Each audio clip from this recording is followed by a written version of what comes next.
Bienvenue sur le podcast des Montessori 7, Montessori à la maison. Je suis Anne-Laure Schneider, formatrice Montessori et maman de 5 enfants instruits en famille. Ma mission, c'est d'aider les parents, les assistantes maternelles, bref, tous ceux que dans notre communauté nous appelons des souricettes, à mettre en pratique la philosophie Montessori chez eux, avec leurs enfants ou les enfants qu'ils gardent. Dans ce podcast, nous parlerons donc de pédagogie Montessori, mais aussi de discipline positive, d'instruction en famille, ce que l'on appelle aussi l'école à la maison, de co-schooling et de bien d'autres choses encore. La routine du matin, c'est souvent un moment un petit peu compliqué à gérer avec ses enfants, et encore plus quand on en a plusieurs. Et pour être honnête, les conseils qu'on nous donne sont souvent pleins de bonnes intentions, c'est vrai, mais assez irréalistes. Par exemple, mais tu devrais te lever plus tôt. Oh bah oui, bien sûr, déjà que je manque de sommeil, c'est la solution. Ou alors, mais pourquoi est-ce que tu prépares pas tout la veille ? Eh bien, tout simplement parce qu'à 22h, après une journée épuisante, franchement, je meurs d'envie d'aller mettre la table du petit déjeuner. Ou alors, mais pourquoi tu commencerais pas par prendre un peu de temps pour toi avant d'aller réveiller les enfants ? Bah évidemment, j'ai qu'à me réveiller à 5h du mat pour méditer. Après ça, je serai en pleine forme. Donc franchement, rassurez-vous, je suis moi-même maman de 5 enfants, je sais ce que c'est. Et les conseils et les astuces que je voudrais partager avec vous aujourd'hui sont beaucoup plus réalistes que ça.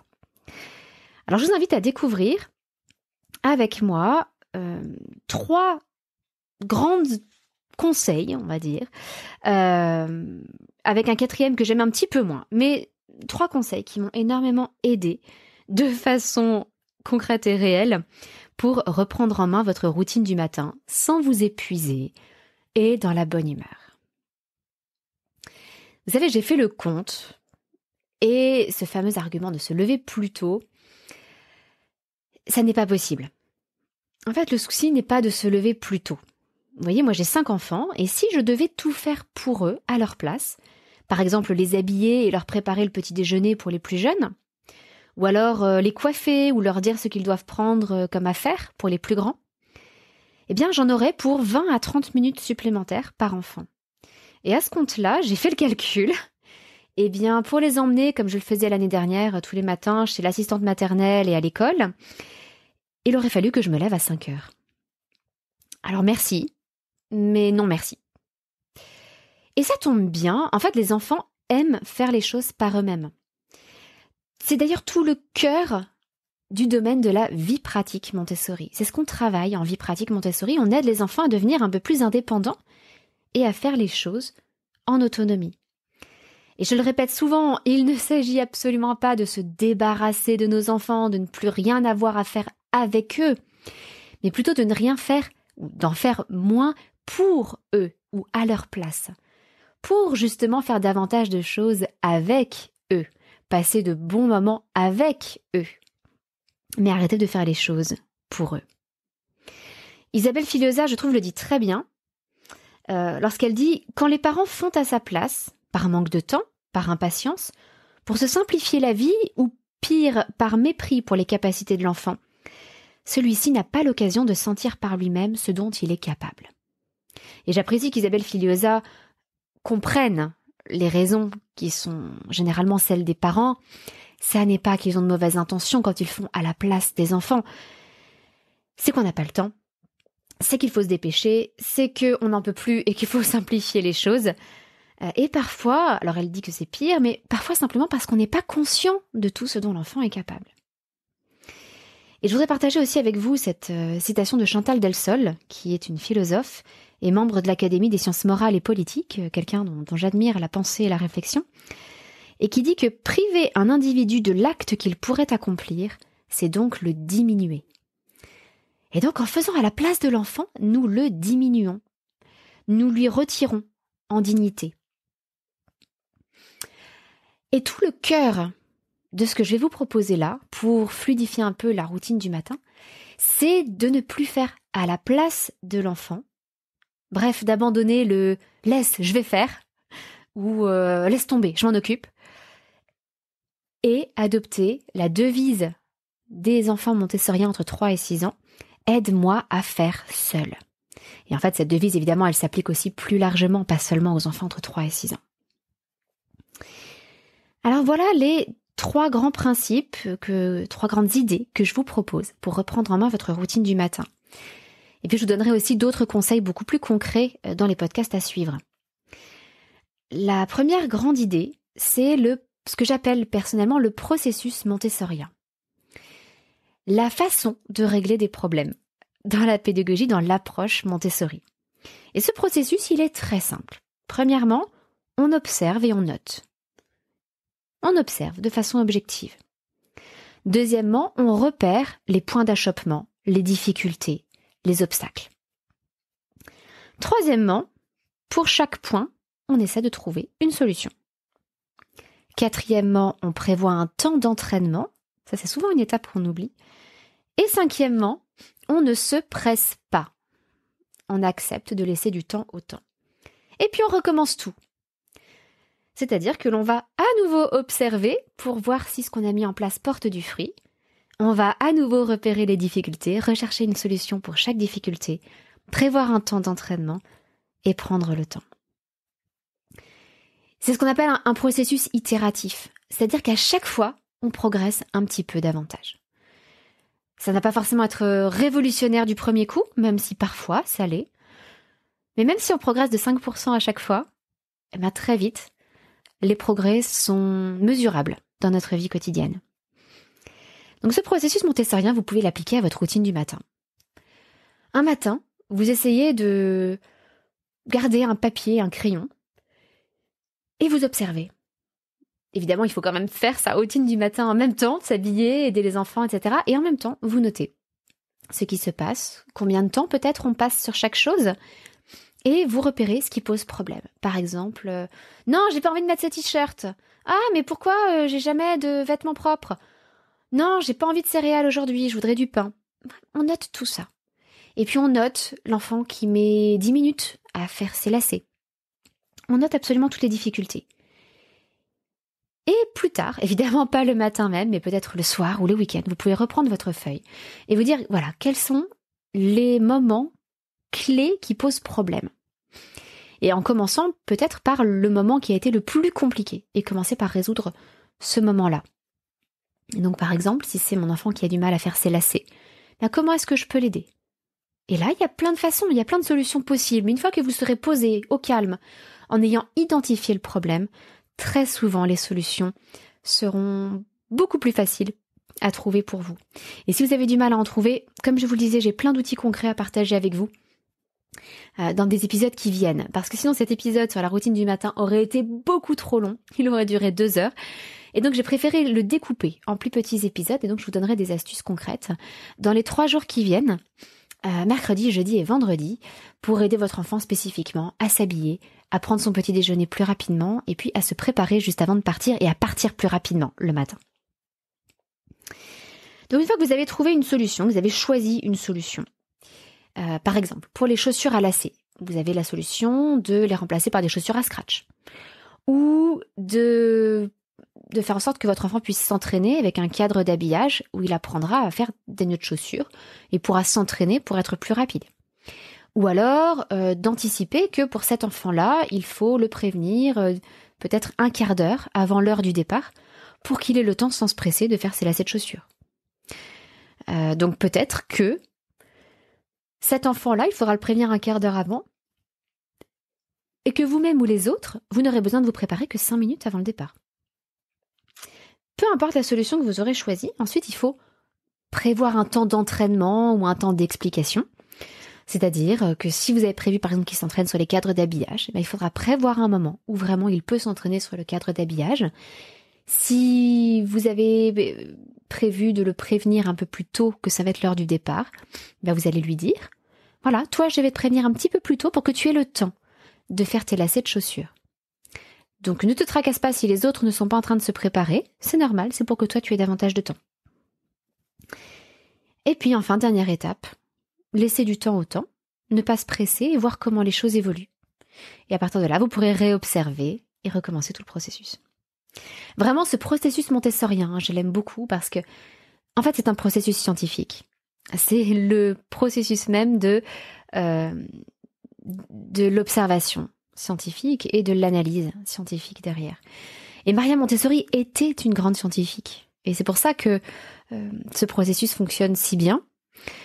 Et c'est pour ça qu'il lui a permis de faire des découvertes fascinantes sur les enfants. Et vous pouvez vous aussi du coup faire des découvertes sur ce qui pose problème dans votre vie quotidienne et trouver de meilleures solutions. Deuxième grande idée et grande suggestion que je vous propose, c'est d'améliorer la gestion du temps. Et pour ça, il faut savoir que les enfants mettent énormément de temps à construire leur vision du temps. On le sait bien, nous-mêmes adultes, mettez-moi devant une série Netflix et j'aurai l'impression qu'un épisode de 40 minutes en aura duré 10. Mettez-moi devant ma feuille de compta, faire le récapitulatif de mes factures, etc.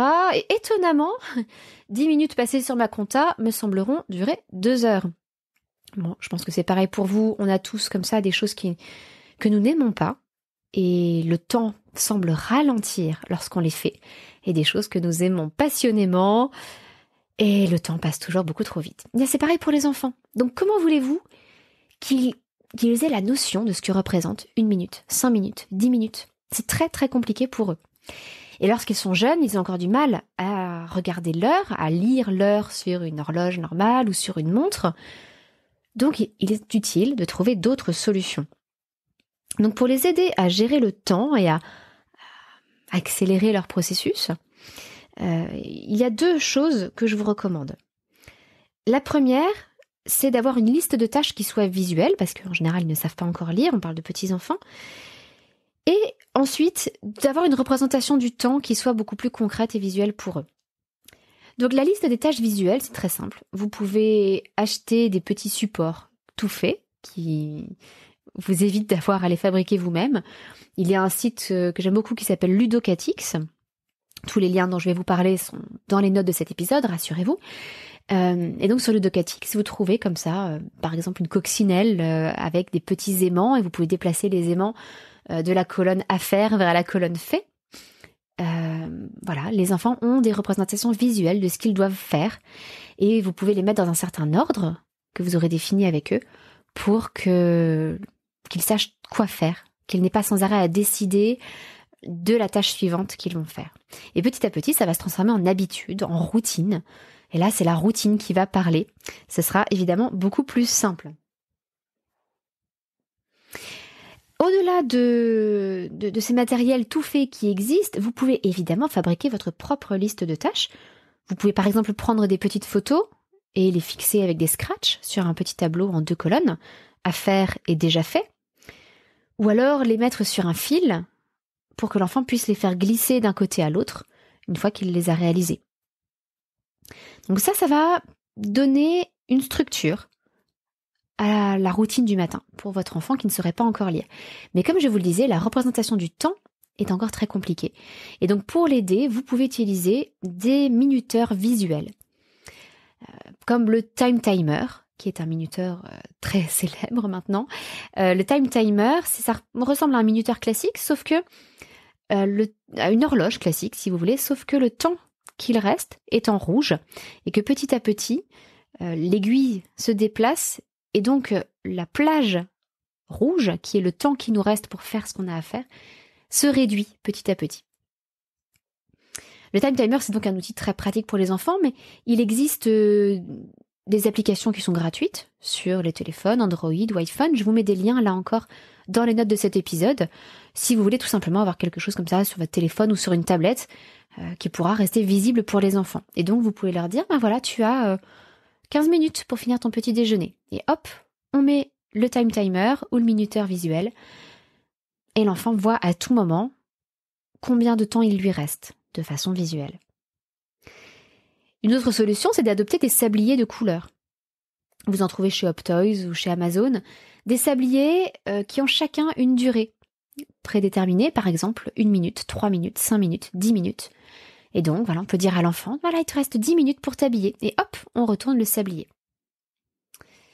Alors, ça n'est pas une solution miracle, hein. Parfois, les enfants se redonnent plus de temps en retournant le sablier ou traficotent les minuteurs. Mais l'idée n'est pas de tricher ou quoi que ce soit, c'est de faire comprendre à l'enfant que c'est une aide. Et que c'est pas parce qu'il joue avec le minuteur qu'il augmente le temps qu'il aura plus de temps. Vous allez quand même revenir au bout des 10 minutes et vous vous attendez à ce qu'il soit habillé. Donc l'idée est vraiment de lui faire comprendre que c'est un support pour lui et pas une contrainte.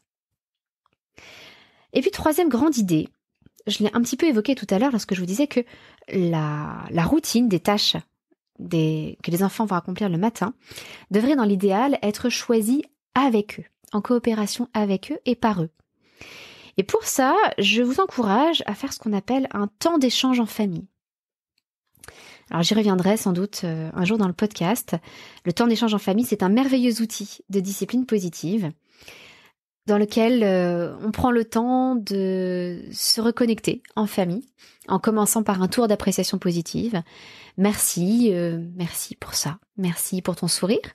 Merci d'avoir réagi comme ça à tel moment. Merci pour ce geste que tu as eu envers ta sœur ou envers moi. Ça m'a beaucoup touchée.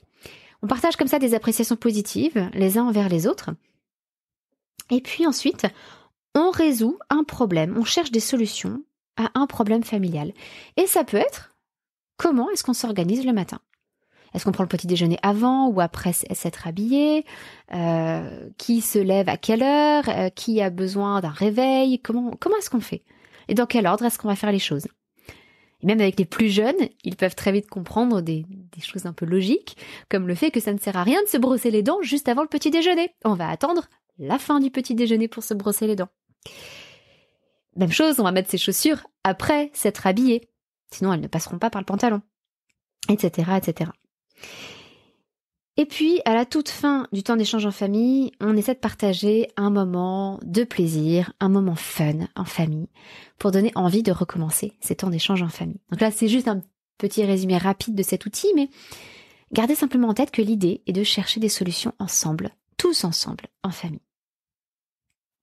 Et pour vous dire à quel point cet outil est puissant et à quel point ça change les choses lorsque c'est l'enfant qui décide de ce qu'il va faire, je voudrais partager avec vous 3 exemples, 3 situations, 3 problématiques pour lesquelles ça nous a beaucoup aidé concernant la routine du matin. La première problématique, c'était que nous avons toujours d'ailleurs, une voiture à 7 places, puisque nous avons 5 enfants. Et donc il y a 3 rangées. La rangée de devant, la rangée du milieu et la rangée de derrière. Et il y avait des conflits entre nos enfants pour savoir qui allait au milieu et qui allait à l'arrière. Ils se disputaient tous une place en particulier. Et j'aurais pu imposer et leur dire voilà, ça va être un tel qui sera toujours à cette place-là. Ou alors, on va faire, il y en a 2 qui se disputaient cette place. Les semaines paires, ça va être un tel, les semaines impaires, ça va être l'autre. Et en faisant ça, je suis certaine qu'il y aurait encore eu des débats, des disputes et des crises. Et ce que j'ai fait, c'est que je leur ai demandé eux-mêmes de trouver une solution. Et ils se sont mis d'accord entre eux. Et leur système était assez malin, avec un système où chacun d'entre eux était à cette place qu'il voulait 3 jours par semaine.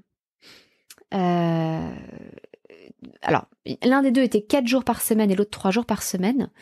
Mais celui qui était 4 jours par semaine, il y a un jour où sa sœur n'avait pas de raison de prendre la voiture ce jour-là. Donc chacun avait 3 jours par semaine dans les jours partagés où ils étaient tous les 2 dans la voiture. Et ils avaient décidé d'alterner. L'un d'entre eux avait le lundi, mercredi, vendredi, dimanche, et l'autre avait le mardi, jeudi et samedi.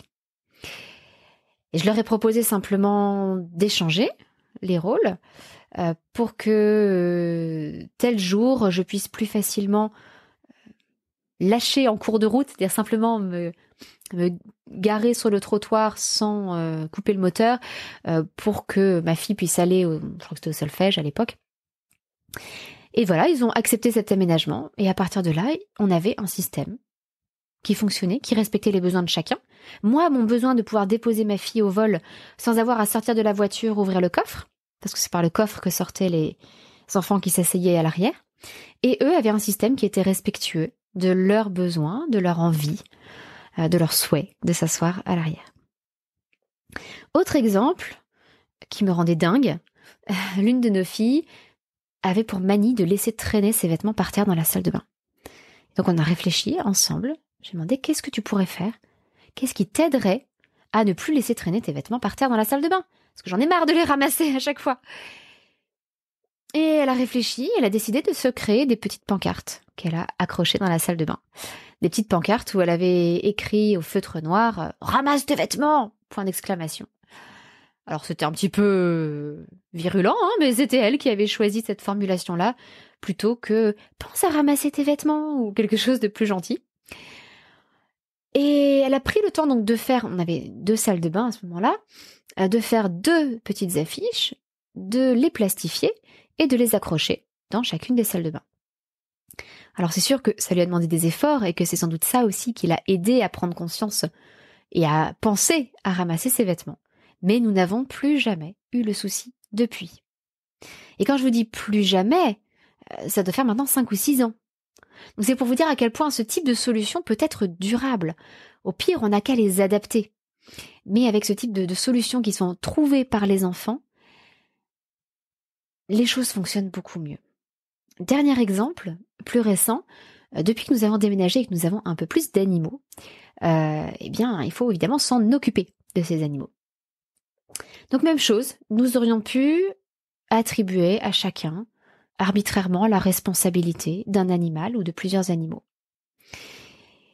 Et nous n'avons pas souhaité fonctionner comme ça. Donc les enfants se sont répartis la responsabilité des animaux. L'une d'entre elles est responsable de la chienne, un autre est responsable de notre chat, un troisième est responsable c'est l'aîné, il est responsable des lapins et des cochons d'Inde. Ça va ensemble parce qu'ils sont ensemble dans le clapier, ils mangent du foin tous, donc voilà, ça c'est assez simple. Le petit dernier donne un coup de main à sa grande sœur qui s'occupe de la chienne. Il apprend comme ça, petit à petit, par l'exemple. Et il donne aussi un coup de main pour le chat ou les lapins quand il en a envie. Et puis, l'une de nos filles qui n'est avec nous que les week-ends et les vacances aide l'aîné pour les rongeurs, les lapins et les cochons d'Inde, en faisant un grand nettoyage du clapier avec lui. Eh bien, c'est une répartition qui fonctionne. Et si un jour ils veulent changer, ils pourront, on peut adapter ce système. Mais encore une fois, ça a été décidé tous ensemble. Et ça fait toute la différence.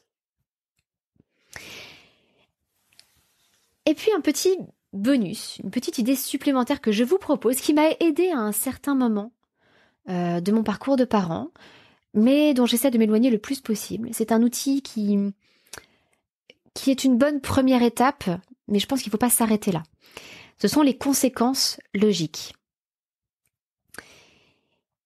Pour moi, les conséquences logiques, c'est un peu la transition qui va nous permettre de passer de la punition à la recherche de solutions. Donc évidemment, ce que je vous propose en priorité, c'est de rechercher des solutions lors d'un temps d'échange en famille.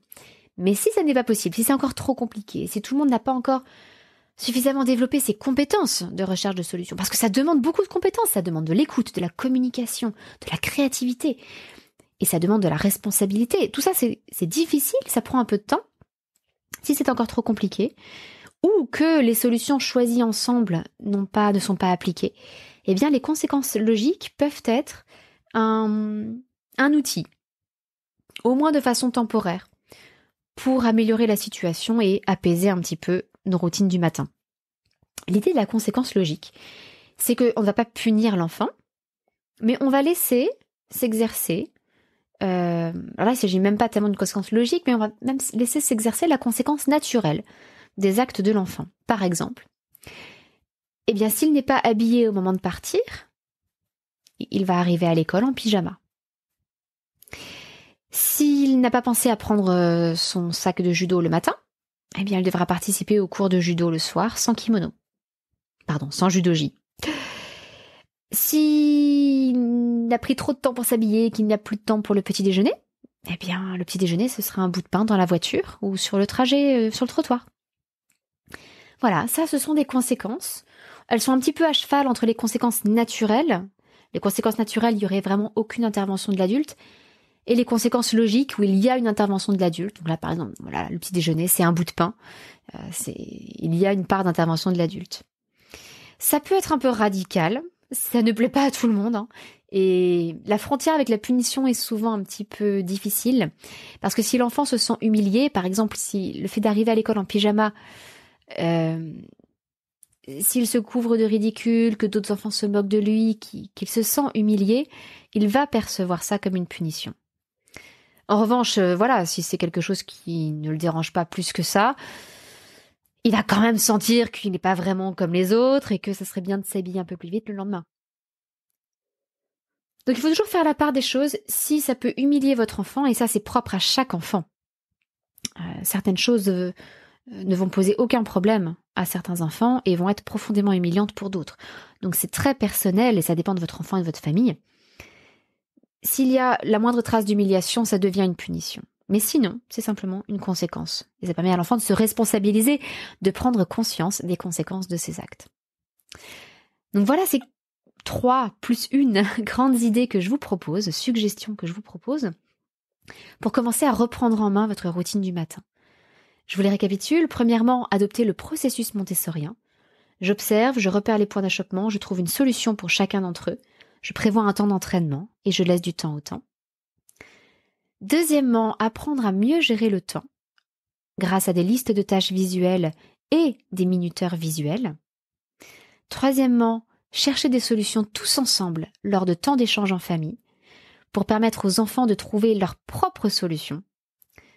Et quatrièmement, adopter les conséquences naturelles ou logiques. Alors ça, c'était les grands principes. Dans les jours qui viennent, je vais vous proposer des mini-podcasts un petit peu plus courts avec des astuces concrètes pour aider votre enfant à s'habiller et à se préparer, pour l'aider à prendre son petit déjeuner de façon plus rapide et efficace, et puis pour partir de la maison plus vite. Je vous donne donc rendez-vous dès demain pour un petit épisode comme ceci, et ce mercredi, jeudi et vendredi. Avant de vous laisser, cependant, j'aimerais partager avec vous, puisqu'on est le jour de la Saint-Valentin, si vous écoutez cet épisode le jour où il sort, on est le jour de la Saint-Valentin, et je voudrais partager avec vous un très beau geste qu'ont eu mes neveux pour mon frère et ma belle-sœur. Alors là, c'était pour leur anniversaire de mariage, ce n'était pas pour la Saint-Valentin, mais c'est quelque chose que vous pourriez suggérer à vos grands-enfants aussi, pour un jour comme la Saint-Valentin ou votre anniversaire de mariage. Donc mes neveux ont préparé une magnifique table qu'ils ont sortie dehors dans le jardin. Alors là, 14 février, il fait peut-être un petit peu frais, ça dépend où vous habitez. Bon, eux, c'était pour leur anniversaire de mariage, donc il faisait un petit peu plus chaud. Et donc leurs enfants avaient sorti une très belle table dans le jardin, vraiment une table longue, une table de salle à manger. Ils avaient dressé la table comme si on était dans Downton Abbey, vous voyez, avec mon frère et ma belle-sœur face à face, avec le service de mariage, avec l'argenterie, les jolis verres, des bougies, bien sûr, un candélabre au milieu, etc. Et il leur avait préparé un délicieux repas. Et puis évidemment, les enfants, eux, sont restés dans la maison tranquillement. Je pense qu'ils ont dû se regarder un film ou passer un moment à faire des jeux vidéo ensemble, en laissant leurs parents tranquilles savourer leur dîner. Et j'ai trouvé ça tellement extraordinaire que voilà, vous pouvez négligemment laisser ce podcast allumé, repasser ces quelques minutes d'écoute dans la voiture, quand vous ramenez vos enfants, ou chez vous pendant que vos enfants sont à côté, histoire qu'ils entendent cette suggestion. Et donc, chers enfants, pensez à vos parents. Peut-être que vous avez envie de les remercier de tout ce qu'ils font pour vous. Et donc, qui sait, d'avoir une petite attention pour eux. Alors, peut-être que c'est compliqué de dresser toute une table, de préparer un repas, etc. Mais peut-être qu'un petit déjeuner au lit, ça serait déjà une première étape, un petit peu plus simple. Voilà, juste une suggestion en passant. Et tout ce dont on a parlé tourne beaucoup autour de l'autonomie des enfants, y compris cette idée de préparer un repas, de mettre la table, etc. pour ses parents. Et tout ça, comme je vous le disais, c'est le cœur de la vie pratique Montessori. Donc si vous voulez en savoir plus et développer cet aspect chez votre enfant, l'aider à grandir en autonomie et en indépendance, bien sûr, n'hésitez pas à aller voir si ma formation Vie pratique Montessori, qui est une formation en ligne que vous pouvez suivre à votre rythme, ne serait pas ouverte en ce moment. Voilà, c'est tout pour aujourd'hui. Je vous donne rendez-vous dès demain. Passez une excellente journée. Votre petite sourisette, Anne-Laure.